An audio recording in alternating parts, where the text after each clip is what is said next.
Hey, good morning, everybody. And it is Wednesday. You're watching Rebel Roundup. And Wednesdays is a very special day because it is Western Wednesdays. And Western Wednesdays, we convene the Buffalo panel, where you have three, sometimes four of, I believe, some of your favorite Western journalists, newsmakers, commentators, just people brimming with opinions about Western politics. And as a bit of an Alberta supremacist, I believe that the West is quite possibly the most interesting place in this country. I'm joined today, as always, by my beloved real-life best friend. It is a treat to get to work with her and then call it a job, Lise Merle in Regina, Saskatchewan. Hi, Lise. Good morning, everyone.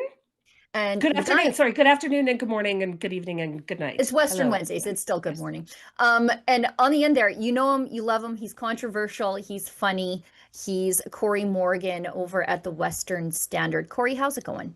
Oh, really good. Thank you. No, glad I could get on. I'm going to be escaping to the States for a few weeks tomorrow. Nice. So Lucky. happy to kick off my last day in Alberta talking to you guys. Land of the free, land of the free. I was going to ask you where you're going, but that'll probably just cause problems. So I won't say that. But I'll tell everybody what we're doing. And then just before we came on air, some news broke out of Quebec. So we'll talk about that. So if you're watching us on Rumble, thank you for supporting a great free speech platform. If you want to get involved in the work that we do, have your say and support us, because we'll never take a penny from the government to do the work that we do. It would politically contaminate us and violate your trust in us. You can leave a Rumble rant. That's their paid chat over there. If you're watching us on the remaining censorship platform of YouTube, you can leave a super chat. Or if you miss the live version of the show, you can leave a super thanks. That's our paid comment over there. And you get it. Here's the deal. You give us something, your money, and we give you your say. So we will read your super chats and comments on air towards the end of the show. Okay, that's it. Let's talk about this. I don't know if this is a translated version. I know Alexa was going to put subtitles to it. I'm not sure. But just about an hour ago, surprising, I think just about everybody. Maybe I don't pay enough attention to Quebec politics, but I don't think this was in the cards for very many people today. Quebec Premier Francois Legault is resigning. He'll step down once from the party he founded, and voters in the province will head to the polls later this year to choose a new premier. So, okay, she's subtitled it. Let's watch this. Le Québec fait face actuellement à des grands défis. On doit, entre autres, redessiner notre économie pour laisser aux prochaines générations des emplois d'avenir.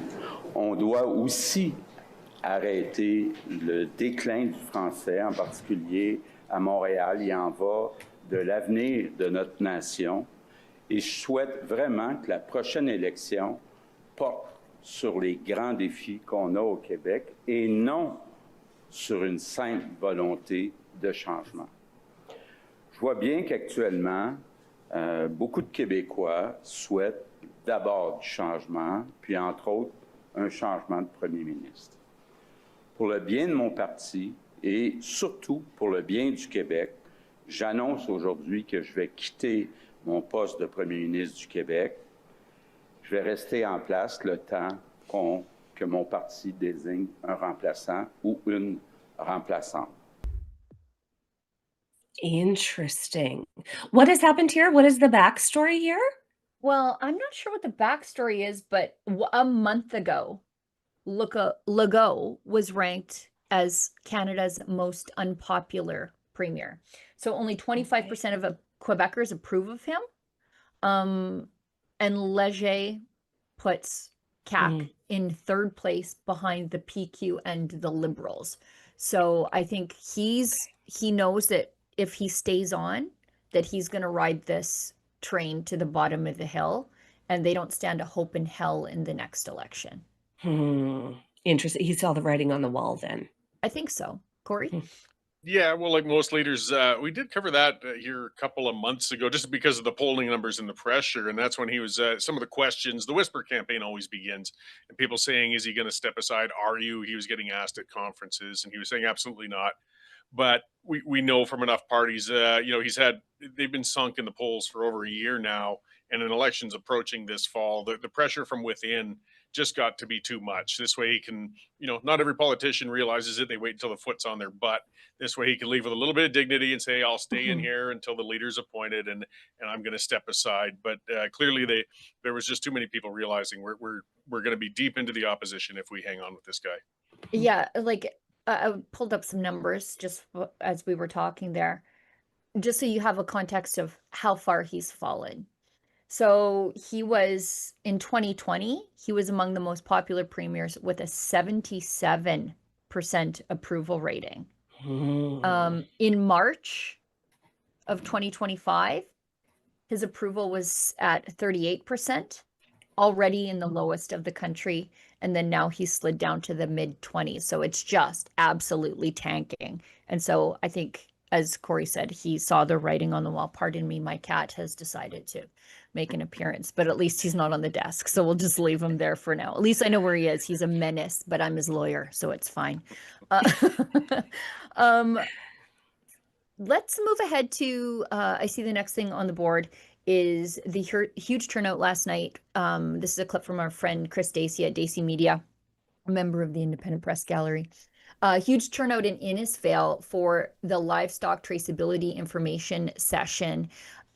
We'll show this clip and then I think we'll bring into context what is actually happening here and why we're still mad, even though the measures have been paused, not thrown out, just paused. So this is crazy. A Monday night in Innisfail. This is a huge turnout in cattle country. Hey, Stacey here at the Innisfail Legion in Alberta. Packed house, seats are full, standing room only, still people outside. Tonight is a livestock traceability information session. Should be getting underway in about 10 minutes. We saw this week actually Premier Danielle Smith come out and announce that they were going to put a pause on the start of these proposed regulations. So they might be paused, but there are still a lot of people that are engaged and concerned about where things are going. We've got a lot of things going on. A lot of trucks here, some cattle trucks, a lot of people in cowboy hats. Farmers are concerned about the way things are going. I'll have more coming from Innisfail. Packed house here. Oh, and right on cue, it's Al Burton. Okay, I think that's good. So for those people who are unfamiliar with the cattle industry, there have been traceability measures in place since BSE, so mad cow disease back in the day. And these traceability measures don't just affect cattle, they also affect sheep because of scrapie, which is the adjacent disease to mad cow disease. But this would require producers to submit tag numbers, premises identification, origin and destination locations, movement dates, and even vehicle license plate numbers. The rules also would not just apply to large commercial cattle operations, but to small acreage owners, your boutique farmer next door. So, no matter how many animals you own, including those meant for personal consumption. So they want to know, every single live birth that takes place on a farm, and mandatory digital reporting within 7 days for every livestock movement, including veterinary visits, community pastures, cattle shows and rodeos, carcass disposal, on the farm deaths, and all live animal births. So this is, even if the young man next door to me on the other side of the fence raises a steer for personal consumption, it's born on the farm, he raises it for personal consumption, he's got an on-the-farm butcher shop, and never leaves his property and only ever ends up from his barn to his freezer. The CFIA wants to know about this. And farmers are livid. Yeah. Immediate pushback on this. This is digital ID for your animals. And, gun owners know, registration almost always leads to confiscation, or in this case, possible wide-scale culls for all sorts of reasons. And the CFIA has paused these measures that were supposed to come into place, I think, January 1st, 2026. But they're not gone. They're just sitting there until they figure it out. I'll go to Cory first. Yeah, well, it's the nature of bureaucrats. It's all about control. It's never enough. They want to know anything everything that has always happened and get their hands in on it. They don't care about the expense to the producer, the expense of adding more bureaucrats to keep up with all this information they're gathering. It's a solution looking for a problem, and it will turn into a problem. Another part of the issue is, as you've pointed out, is we've got a lot of mistrust with the government in general. We don't know what their intentions are today or what their intentions might be down the road. We've got maniacs out there with a fetish over climate change that talk Yep. about cow farts being what's actually pushing the problems around the world, as you said, with firearms. The first step is registering. And then if you want to control it and take it out or reduce it or make it more expensive, well, once you know anything and everything that's going on, even from the part-timer who's just taken one to, as you said, to a fair or a show or something, Yeah. or somebody with a boutique a handful of steers on their place, has to register all this, they can come and take control of it. I'm glad they're standing up and pushing back. It Yeah. shows that they've pushed too far, and hopefully this just fails where it should. Yeah, this has sort of been happen in the works in the background for a little bit. I think it probably caused the cleave between the Alberta beef producers leaving the Canadian Cattle Association, because the Canadian Cattle Association, I don't think, came out strong enough on this. They basically said, there's a lot of things happening in the background and blah blah blah, and that's not what Western producers wanted to hear. They wanted to hear hell no. Yeah. The response of the official sort of Cattlemen's Association was milquetoast at best. Mhm. And this really sort of got the fur up of individual producers who said, well, aren't you supposed to be representing us? Because if you were representing us, you would have a completely different set of things to say. But this is also a concern in Saskatchewan. Scott Moe, I think, has come out and said that he's happy that it's been paused. But the CFIA is now being forced to sleep in a bed that they made.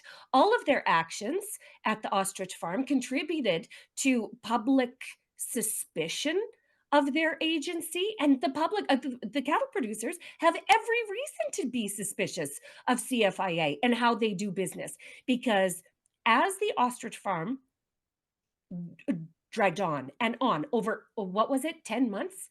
10 months they dragged those farmers through the absolute manure pile, and every producer in the entire country thought to themselves, that could be me. So no, if we're looking at the level of trust that producers have in the CFAA right now, it's 0%. It's 0%. Some of it feels so anti-American reflexive, and maybe I'm just seeing patterns where I probably shouldn't see them.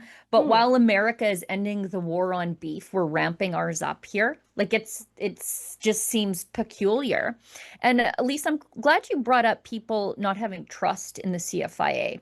Back in September, the CFIA was brought before the Ag Committee, and we've shown this clip on the show before, but it goes to show you what exactly is wrong with the CFIA. They have systemic problems there that should not be bequeathed more power and responsibility from the state.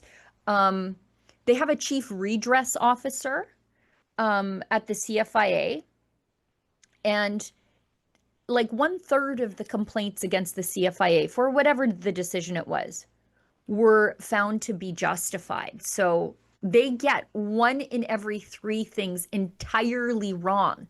And sometimes entirely wrong means culling your entire herd.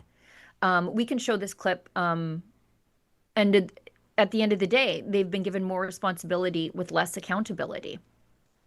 And I would ask Mr. Iannarone, and thank you for your answers, if you would also table with the committee, we had known that with the chief redress officer as part of the CFIA was a very critical office that was eliminated by the Liberal government. And we know that almost 27%, or well over a quarter of all the complaints brought in by customers and producers and businesses to the CFIA were justified, and many of those decisions had to be reversed. Can you table with this committee an updated report on how many CFIA complaints were received since 2015 to present, broken down by subject matter, by province, and the outcome of those complaints? That would be very helpful to this report as well. And I would ask, So what I think is important there is they know that there's a systemic problem with just getting stuff wrong. 27% of the complaints were founded against the CFIA. And so what did the CFIA do? They eliminated the position that was taking the complaints instead of fixing the obvious systemic problem about them getting things wrong. It sounds like a government solution. And let's not forget that the CFIA has spent the last 5 years Yeah. bolstering their DEI employment requirements. So if you're a disabled person, okay, if you're a disabled person that's good at tech, well, the CFIA wants you, which puts like the people that are working at the CFIA and the people that are supposed to be served by the CFIA have absolutely nothing in common. The people at the CFIA don't know what it's like to be a farmer, and Sure. that's problematic, I think. Cory? Yeah, well, I just, I keep tying it into more of why we, and that might be a future subject, need to get away from that federal system because it's Yep. totally Oh, yeah. disconnected in thought or notions about what Western producers have to deal with, what their interests are, what their long-term interests are. That's not in their DNA. As was pointed out, they're hiring DEI people rather than experts within food production, whether it's cattle or otherwise, and it's only going to get worse. And yeah, it's not shocking, but it still catches us gobsmacked. Here's the problem. Okay, let's just cut away the area so we don't have to hear about it. See no evil, hear no evil, speak no evil. I just hope to see more of a pushback against this. That the whole ostrich affair really did a show the danger that an unchecked bureaucracy can cause. Yeah. People forget about bureaucracies. They see police, they see frontline law enforcement. They forget there are jackboots going on behind government closed doors as well, but they're wearing cheap suits and they are in government offices, and they're just as dangerous and damaging to you and your well-being and your freedoms as any other police officer can offer. Without And question. looks like producers have had enough. So that's a good development.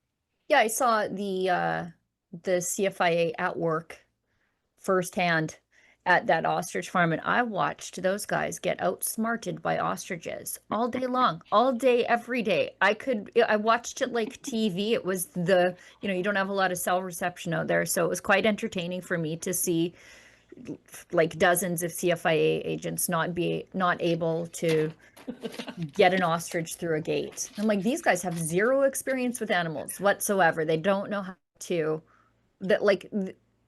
I guess to use like my own experience, they don't know how to push cattle. So they didn't know how to push an ostrich. It was like a crazy, crazy thing. Let's just bump ahead real quick because I know we only have Cory for about 8 more minutes. Mark Carney is in Beijing and he's tweeting out there that he's headed to Beijing. China is our second largest trading partner. Who's the first, Mark? And the world's second largest economy. Again, we've got a problem with the first. Maybe we should fix that first.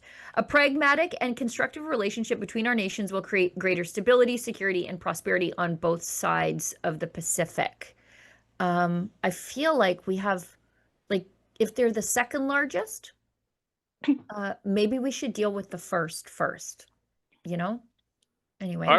I would certainly think, but if anything, it's not even not dealing with our largest trading partner, but he's out there wooing one that he knows is going to antagonize the person in charge of our largest trading partner. He's going to make it worse.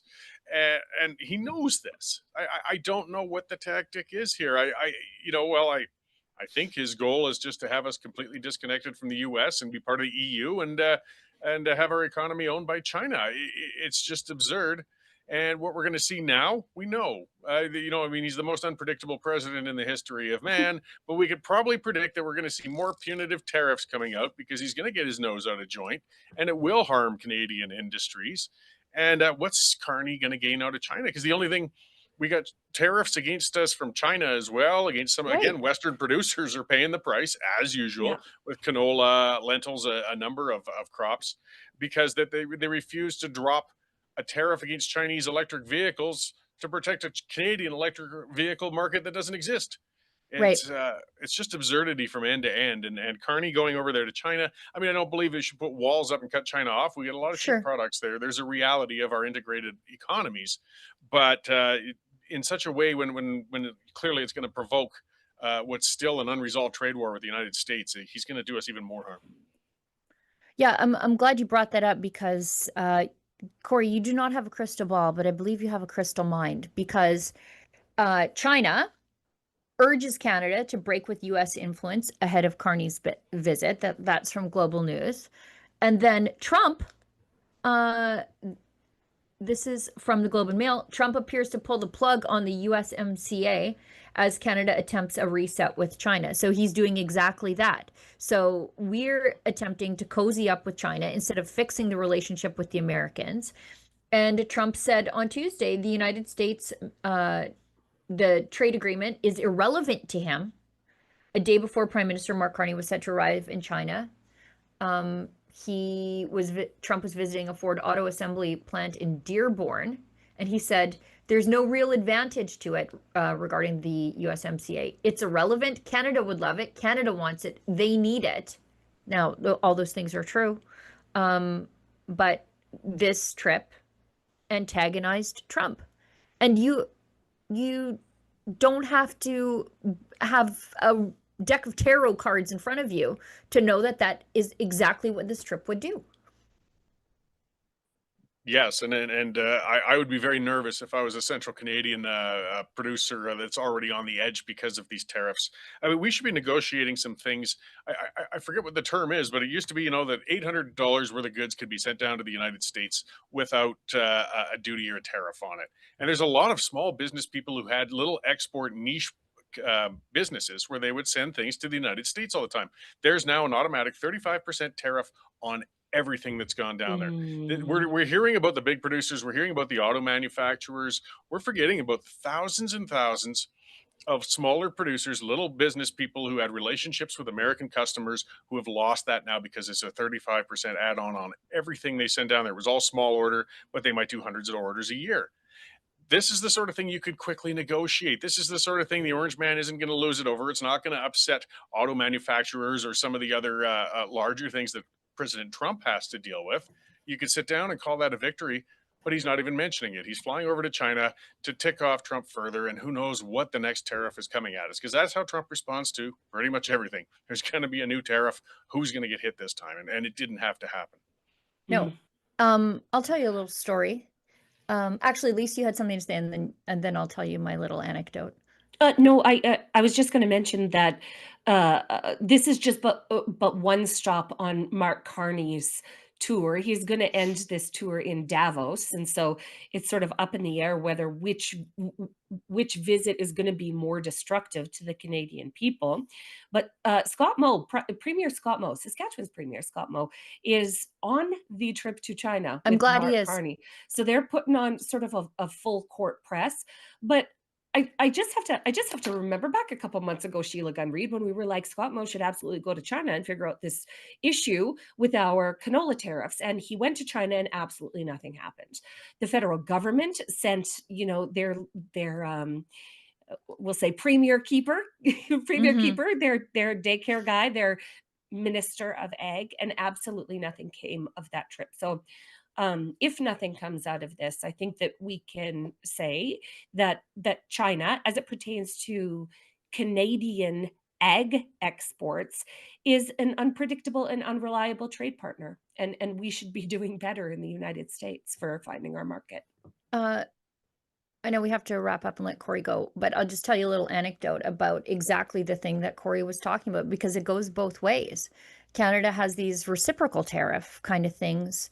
And so, Lise, you know how important my retainer is to me. Okay? I cannot, I'd rather not sleep than not have my retainer in. I have a phobia of my teeth moving around inside my mouth when I sleep. Like, I have bad dreams that I'll wake up and they'll be in Lisa's mouth. And so because of that, I order my retainer directly from the United States. You get and then once they have your the shape of your mouth. They just ship them to you every like 6 months or whatever. And they don't ship to Canada anymore because of this. Really? Yeah, I'm scared. Like this is now it's personal. Now I'm scared. You might have to ship them to one of those border post gonna- pickup places, Sheila Gunn, Reid. Yeah. I'm gonna There's one just on the border in Saskatchewan. You can send it there. I'll go pick it up. Your retainers. I know how important it is. It's so important. It's Instead so of having important. like a blankie, Sheila pops in her little retainers, gets all tucked in. Yeah. Well, I really hope that you hope your nightmare never does quite come to pass. That's a bizarre image I never expected to have on a show. I appreciate that because I've heard a lot of strange things. But boy, that's a whole new bar set. Yeah. I do hope you get your retainers soon. Me too. Me too. I'm very frightened. I'm taking very good care of them. But Lise, yeah, I'm probably gonna have to have them shipped somewhere, and then you can get them across the border girl, to me. I can scoot over the border. No problem. Yep. Next time Perfect. I'm in Estevan. Yeah. All right. Cory, I know you got to go, but before you go, let people know how they can find you and let people know how they can get your independence-minded book. Oh, sure. Thank you. You always help me flog that book. I am at westernstandard.news. I write my columns there. My shows are there. And yes, I wrote the Sovereigntist Handbook. If you just search for that on Amazon, you can find yourself a copy to sit next to the one on the rainbow unicorn there that you have on your bookshelf. Thank you, Cory. Let's hit an ad break. We'll come back on the other side. Great. Thanks, guys. Hey everyone, Sheila Gunn Reid here, and I'm thrilled to introduce the 2 books that I just wrote, and I use that word pretty loosely. Meet The Case for Confederation, Alberta's Compelling Reasons to Stick Around, and The Case for Confederation, Saskatchewan's Compelling Reasons to Stick Around. 2 beautifully bound volumes packed with every strong promise and well-researched argument for why Alberta and Saskatchewan should stay within the confines of Canada. And by packed, I mean the pages are blank. These 2 books are completely empty because when I went looking for Ottawa's case to keep the prairies, or rather for us to stay, that's exactly what I found. Nothing. Flip through either book and you'll reach the same conclusion I did. If the federal government has a convincing argument, it didn't make it into the pages of my book or into reality for that matter. These books will make the perfect gift for your favorite prairie firebrand, your CBC-soaked Liberal co-worker, or anyone who still insists equalization is fair. Or how about for that guy who yells elbows up every time pipelines or canola or potash comes up. And look, even if Ottawa won't offer Alberta or Saskatchewan much, these blank books can, because they're lined. They double as notebooks, instantly making them more useful than any federal promise since 1905. Get your copies today at thecaseforconfederation.com. Order now to get yours in time for Christmas. Again, that's thecaseforconfederation.com. Gun bans make great distractions. Trudeau may be gone, but Carney has picked up his same We rhetoric. will quickly, and I mean quickly, reinvigorate the buyback of Hunters, collectors, competitors, and defenders of tradition are still being targeted, while criminals run wild under Liberal policy. But we are fighting back. Join us, Canada's National Firearms Association, in defense of freedom. You like the hat? Me too. Same strong message about making Canada great again, but in a really cool color, black and gold. There's other colors available, and it's an all-Canadian site. So if you want to signal your tribe or trigger a Liberal, go to mcgahats.ca today. All right. Let's get into what Mark Carney did yesterday. So we all recall the MOU, right? The Memorandum of Understanding, with pure political theater between the province of Alberta and the Prime Minister to get a pipeline done. It should be more urgent than ever now that the Americans have control of Venezuelan oil fields. However, Mark Carney immediately then gave a veto to the province of British Columbia. And now it appears that he has given veto to an American-funded NGO called Coastal First Nations. Oh. People were on fire about this yesterday, Sheila Gunn Reid, as we were talking about it. Yeah, so it broke yesterday. Basically, he said there's only a requirement for consultation. There's not a requirement for consent. The purpose of confederation is consent to build these projects. He said no new projects in BC without Indigenous consent. Well, maybe we should talk.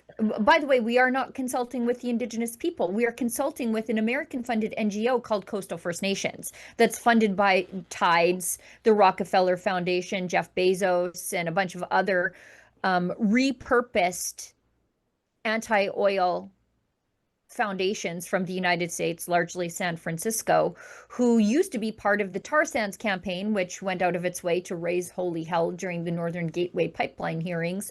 And now they're back. They never go away. They just were getting everything they wanted under Prime Minister Justin Trudeau. So they didn't have to do any of this astroturfing BS, but now they're back to astroturfing.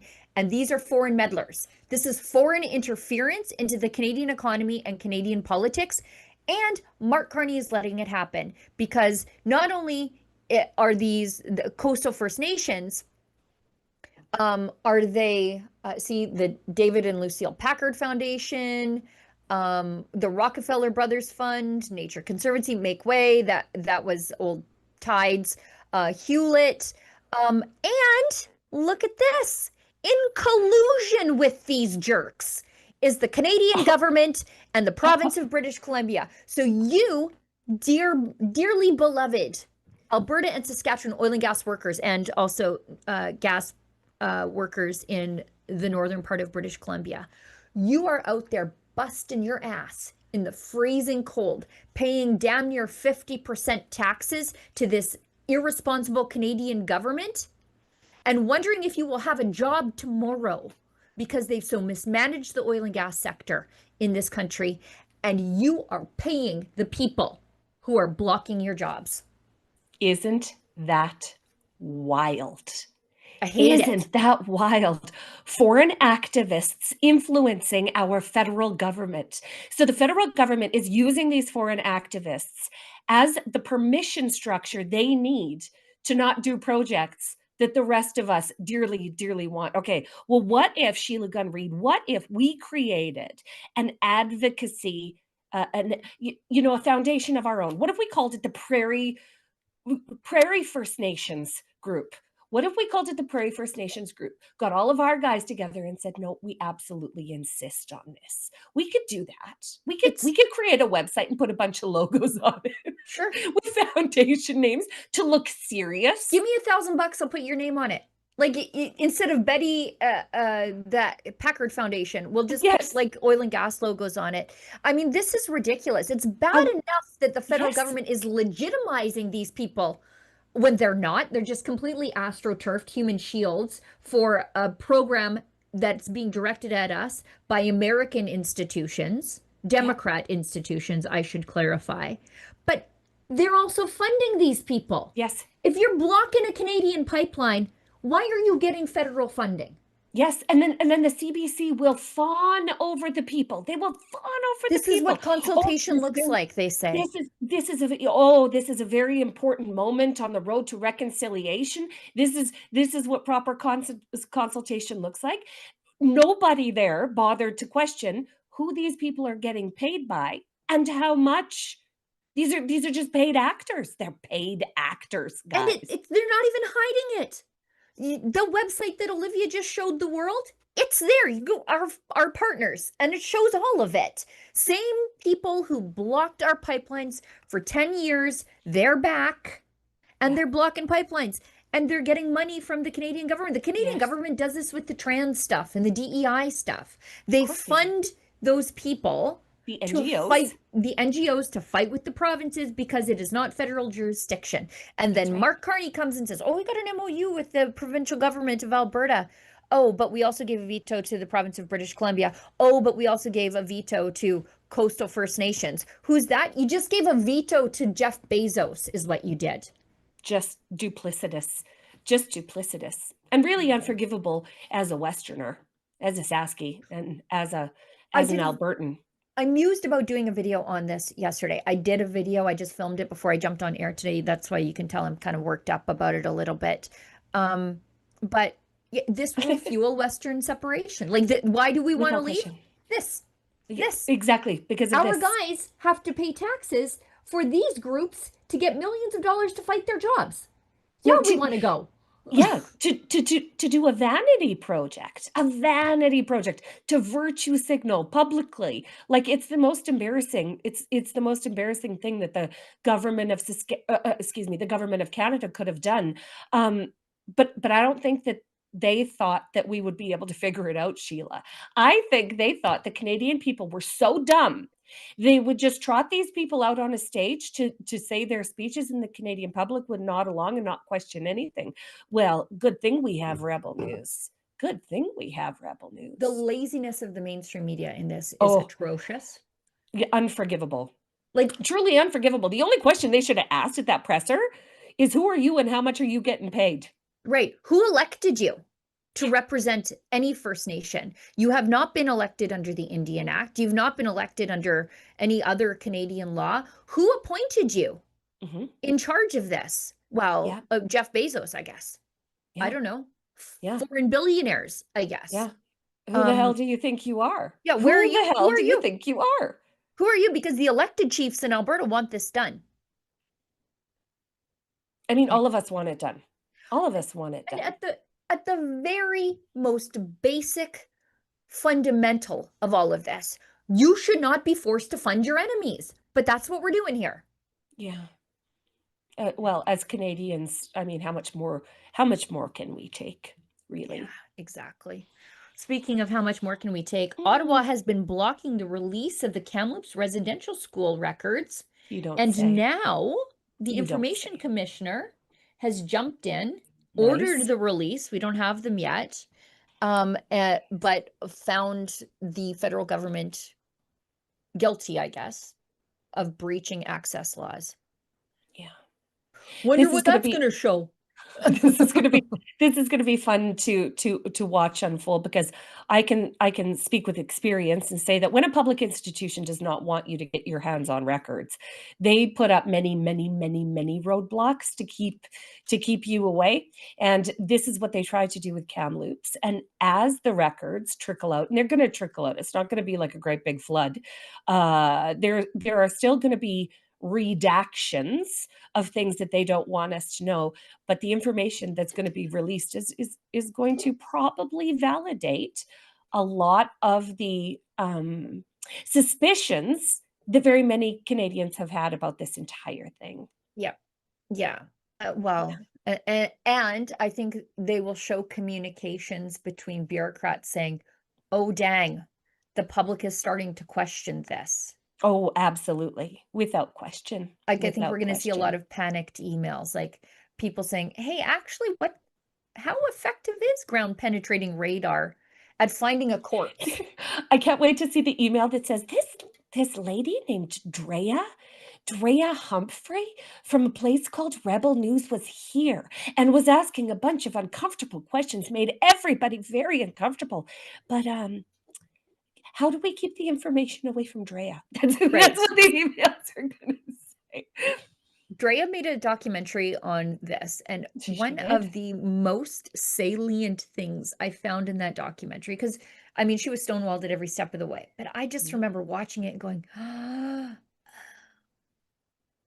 is when at the beginning of this, whatever this is, happened, along the highway in Kamloops, they put up these little wooden crosses to symbolize the children.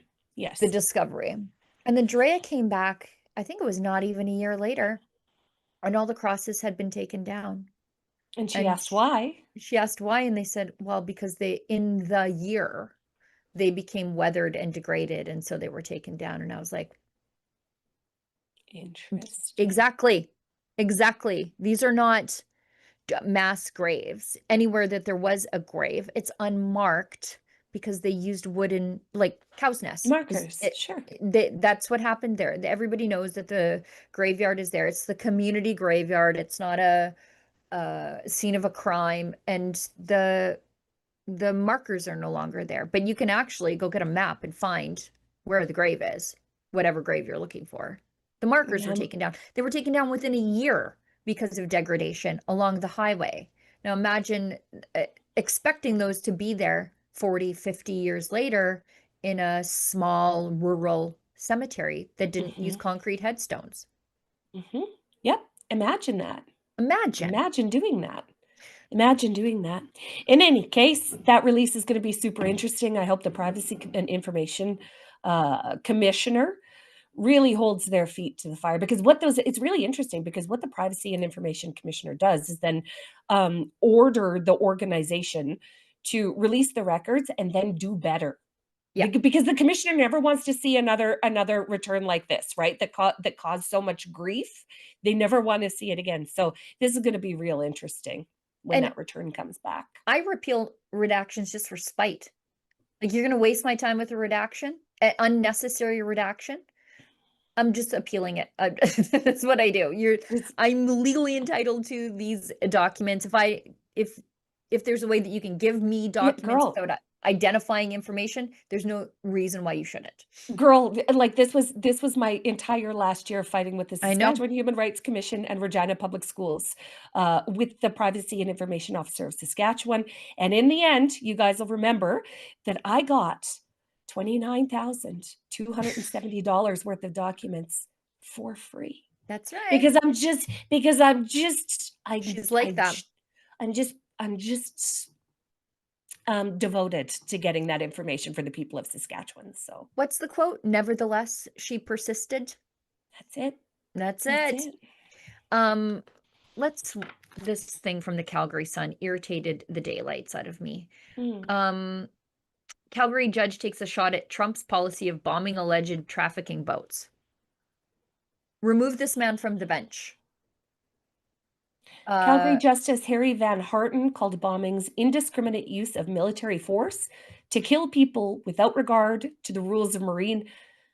What is this? Martial, international, and American law. Why? Why even say this? Like, what are you doing? What has this got to do with the case before you? In a written decision posted online, Justice Harry Van Harten handed Agnes Abraham. Look at this. Remove this guy from the bench. Agnes Abraham, a 1-year conditional sentence to be served in the community for possession of fentanyl for the purpose of trafficking. Oh, well. He said Abraham's tragic Indigenous background and the overrepresentation of Aboriginal offenders in Canadian prisons were just 2 of the factors which justified such a sentence. Oh, okay. Okay. So this guy's predatory behavior, I'm willing to bet, against his fellow Indigenous people, selling his fellow Indigenous friends poison that would kill them. He gets a slap, like a legitimate slap on the wrist. He could kill somebody. He may have even killed somebody. And yet a 1-year conditional sentence to be served in the community. You know, this judge is showing us the exact reason why we have to have elected judges in the new country. Because if you have a track record of making bad decisions, just bad calls, I don't care who you know politically. I don't care who you've been greasing the palms of for years and years and years and years to get that appointment. But if you don't serve the people, then you'll no longer be a judge in the new country. Yeah. The Calgary Court of Justice judge also delved into the inequity between the treatment of street-level drug traffickers and pharmaceutical companies who create a market of highly addicted citizens. Why are those 2 things being considered here? Why is that a consideration here? I don't care. Oh my God. What the opioid developers are doing. Well, I do care. Like, I do care, but that is irrelevant to what's before you. Well, you know what this shows is maybe we need the notwithstanding clause on the provincial level to throw these guys into treatment. Like all what? What? Abraham, 51, was arrested last May 25th in the parking lot of the Grey Eagle Casino just southwest of the city and found in possession of nearly 61 grams of contraband, mostly carfentanil and fentanyl. Carfentanil is a deadly poison. Deadly, deadly poison. It's the worst of the worst. If you give that to someone, you are likely to kill them. Given her background, Mrs. Abraham's further actual incarceration is not appropriate. Ms. Abraham was not engaged in possession of fentanyl for high-level commercial trafficking. The Crown wanted 3 years. Crown should have got 3 years. Oh, Should so have got he's saying, 5. he's saying that it was that the drug she had, all of that fentanyl and carfentanil was for her personal use. 60 It's likely grams. that her, was to further her own addiction. So she was just going to hoard that forever, and just that was her lifetime supply of fentanyl in the car, and so that's why she can go to jail. 60 grams of carfentanil in a casino parking lot, and that's for personal use? What?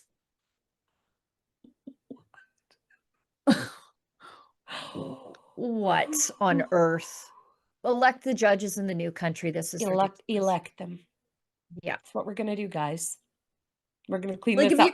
if you're trying to make me dislike Trump bombing boats of fentanyl traffickers, this is not how that you go about that. Right.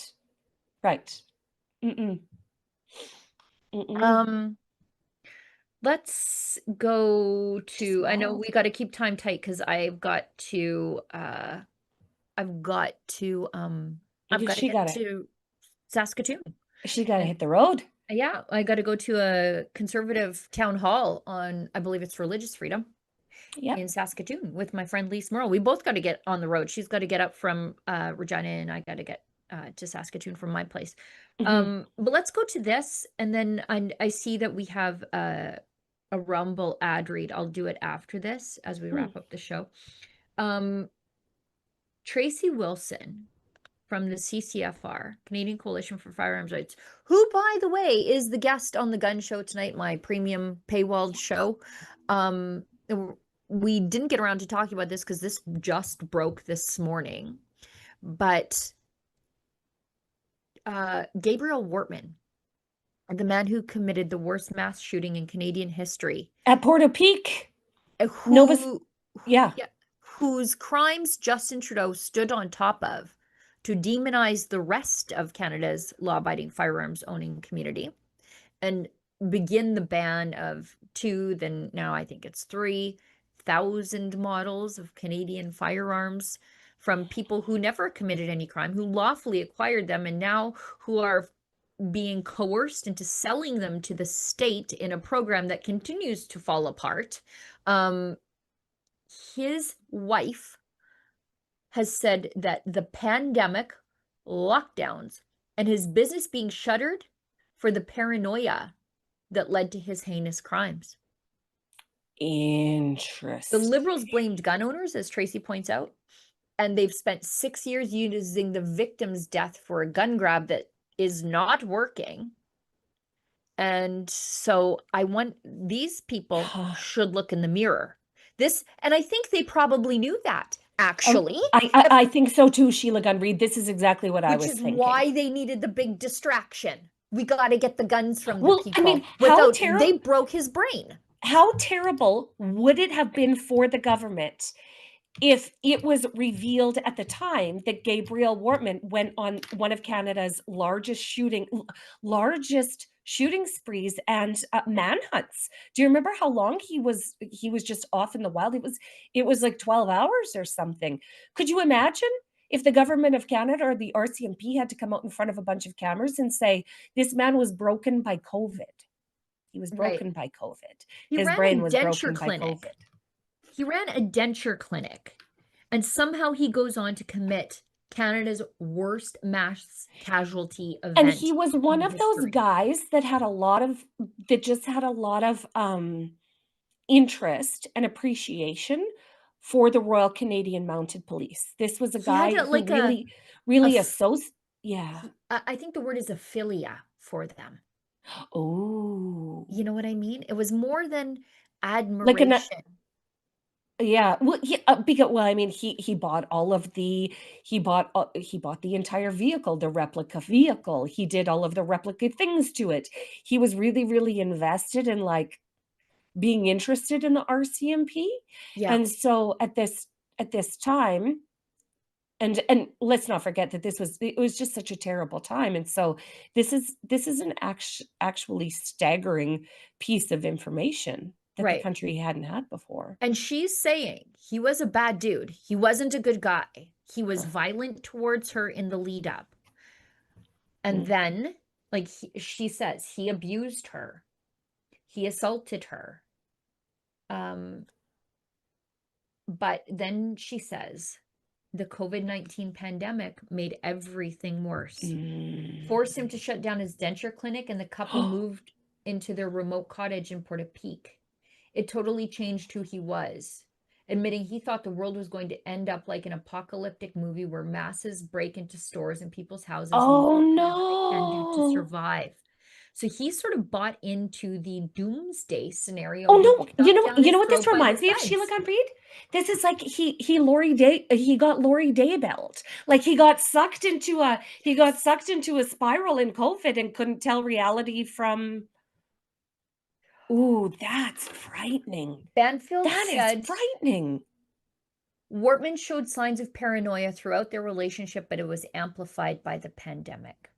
He even took hundreds of thousands of dollars out of his bank account with security footage from the Brinks compound in Halifax showing him leaving with a bag stuffed with $100 bills.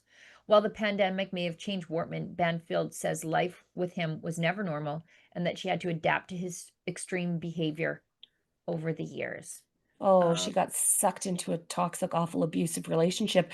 I thought if I can just love him enough and Yeah. show him what love is. Oh, this is just well, that's a familiar script, we'll say. Yeah. I wonder, and you know, this is the story we know about because it exploded into something a lot wider than what was just happening to her. But how many people had to deal with someone whose brain was broke by extreme paranoia from too much CBC? I think we'll never know just how It, bad it became oh with regard to no. intimate partner violence Mm-mm. because of the pandemic.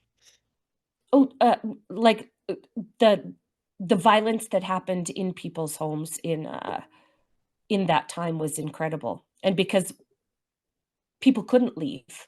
People couldn't leave Where would you relationships go? or exactly that. Nobody was allowed to leave their houses. It And you was didn't an have a job to support yourself. yeah, it was an absolutely terrible time. Never hashtag never again. Yeah, those feminists in Ottawa were confining women to violent relationships with paranoid men in the name of public health. They were. That's They exactly sure right. were. Okay, I'm going to read this message from our friends at Rumble, Olivia, and then we'll do the Daily Cringe, which is the NDP guy getting outed for using AI while actually condemning AI. What? It's so funny. It's so funny. Again, a Fibonacci sequence of leftism right before us. It just keeps happening. It's the golden ratio. Very, very good. Anyways, this is a message from our friends at Rumble. They can cancel your accounts, freeze your cards, decide what you're allowed to buy, say, or support. Big banks and financial institutions have total control and they use it. If you're a Canadian, boy, you know this. That's why financial independence matters more than ever. Introducing Rumble Wallet, a wallet built for real freedom. With Rumble Wallet, you control your money, not a bank, not a government, not a tech company. Buy digital assets like Tether, Tether Gold, and Bitcoin in one secure place. No permission, no middleman, no cancel button. And when you want the support of creators when you want to support the creators you actually believe in, you can use the Rumble Wallet app to directly tip content creators securely, instantly, and without interference. This is so great because the Canadian government monitors your political leanings and they like to crack down on that. And the big banks fell in line and cooperated with all of it. This isn't a credit line they can shut off. It's your wallet permanently, yours to protect your future, yours to protect your family when the system fails, when institutions turn on their own people. Financial sovereignty is the difference between security and vulnerability. Rumble Wallet isn't about politics. It's about freedom, ownership, and protecting what's yours. So take control today. Download Rumble Wallet now and step away from the big banks for good. True ownership, true protection, true financial freedom. And then if you're interested, you can just scan the little QR code beside me. Let's do the daily cringe because I got it on the road. NDP leadership candidate. I'm was pleased to know this man existed because he provided me some bemusement this morning. NDP leadership candidate apologizes for using AI to respond to Reddit questions. What? Labour leader Rob Ashton has raised concerns about AI replacing workers. Oh, of course he has. This aging hipster, Rob Ashton, said that staff helped him respond to questions during the Reddit event. So But he had a lied. special event. He had a special event on Reddit, probably an AMA, and Ask Me Anything. Yeah, AMA, yeah. After CBC News sent those concerns to, oh, I see. Oh, they've been generated by AI. So the tells, you know how you can read something and the AI tells are all over the text? That's what people started noticing was happening. And this it looks like the CBC started poking around to do Yeah, it. if you're under 35 and you use an M dash for anything, I know that you're using AI. I'm an old codger, and that's sort of how I learned to write, to just be a little bit more stylistic. But a comma will do. And young people use commas or just hit a period and then just start a fresh thought. New sentence, yeah. Yeah. And so like when you see excessive use of the M dash or it's not this, it's that, that's AI. Right. Oh, it's not this, it's that. Yeah. So common to AI. Yeah. So common to AI. And the thing is, That's he interesting. lied. He lied when he was caught. He said, "Oh, staff are answering for me." Well then But it was AI. then it's not an AMA, is it? Then it's an Ask AMS, ChatGPT. ask my staff anything. That's what it is. And then That's so funny. How embarrassing. Ashton's team said that he was on the road and he had asked helpers and volunteers to draft answers for him to review. It looks like some answers were posted without me reviewing or approving. Oh, he's throwing his staff under the bus. Yeah. Yeah. He's building a brand who, as a politician who tells it like it is, says he wanted to be transparent about what had happened. That's because people caught you. If people didn't catch you, you wouldn't have said a word. You would have just kept going. That's right. He wants to assure us that it won't happen again. Oh, it won't, because he's going to lose and he'll go back into hipster obscurity because Abby Lewis is probably going to win. But anyways, he's a dock worker. Oh, a union shop steward, obviously. A dock worker and president of the International Longshore and Warehouse Union of Canada. He's emerged as one of the front runners in the NDP leadership race. Is he? Oh, so he's like, so the port strikes last year, like the port strikes last year, he would have been, oh, okay. Got a little bit of a high profile, got feeling really good during the port strikes. And he was like, I'm going to take a run at this leadership. He positioned himself as the working class candidate against the 4 other official candidates in the race. Reddit users are the first ones to call out Ashton's reliance on responses that seem to be generated by large language models like ChatGPT or Google's Gemini. And they fell into it. Oh, users said the reliance of M dashes and bullet points indicated a human did not write some of the answers. Again, I use bullet points in my writing, but it's because ChatGPT relies on the volume of other writing out there to create the writing style there. Right. So older users do use M dashes. Like if you get a letter from Ezra, he'll put an M dash in a text message. Like that's just how he is. Right. And bullet points to sort of organize your thoughts. But young people were not taught that style. They don't know that style. And when you're talking to young NDP voters, they're going to notice. They didn't take word processing classes in high school. Remember that? Like we were the first sort of generation that got to have. Yeah, we had three channels on television, and then also the like we had a the computer first lab. generation of and so this is like like the language model is built off of our original word processing skills, and so for young people, they're like, what is all of this? What are these bullets? What are these indents? They don't even know where the button is. They don't even know where the button is in Google Docs. And mine's worn out. Wild. This is what he said. Oh my goodness. I know we got to wrap this up, but I love this. During the AMA, where he used AI, he said he was against the use in AI in several cases. No. That the AI that he was using was suicidal, I suppose. Right now, AI is being used to replace workers, exploit artists and creators, and spread misinformation and undermine democracy, all in the interest of corporate profit. That's not acceptable. He called for strong regulations on AI, including a royal commission and modernized laws that protect people and platforms. He also linked AI to the rise of fascism and the increasing concentration of wealth among a few billionaires. The bottom line, both fascism and unregulated AI are class issues. They serve corporate power by dividing workers and stripping people of control. Ashton said on Reddit, but it wasn't Ashton, was it? It was ChatGPT committing suicide in front of everybody. Yes. Well, RIP to his political career. This is I love it. Pretty embarrassing. It's pretty embarrassing. I love it. I love Listen, when all these you people get dock caught like workers. that. Listen, all you dock workers, I'm here to work hard for you. I'm here to represent you. And then he's in the background with ChatGPT. Just Yeah, how embarrassing. I love it. I love that he used ChatGPT to denounce AI on Reddit, and then when he was called out for it because it was just so obvious, he threw his staff under the bus. Yeah. And it's like, oh, you weren't asking me anything. You were asking my staff stuff, and my staff actually were letting you ask AI. So thanks. He was like, oopsie daisy, vote for me. That's what he did. I love it. I just love it so much. All right, I think we have to wrap the show. Do we have? Oh, we don't have any chats today. That's okay. Special thanks to our friend Cory Morgan over at the Western Standard for joining us today. He's a delight. He's a beauty. Yep. Lise, I'll see you in a few hours. I don't know if I'm hosting the show for tomorrow or not. I think I can make it home in time to host the show. Efron, if you're watching, I don't. You don't have to host the show, but I probably can get home. We can host it from Saskatoon. There's no reason why we can't. Okay. Well, we'll figure it out. Okay. Either way, viewers at home, the show will be here for you tomorrow. We just may not be. Might be somebody else. Could be anybody. Right. But there will be a show for you tomorrow.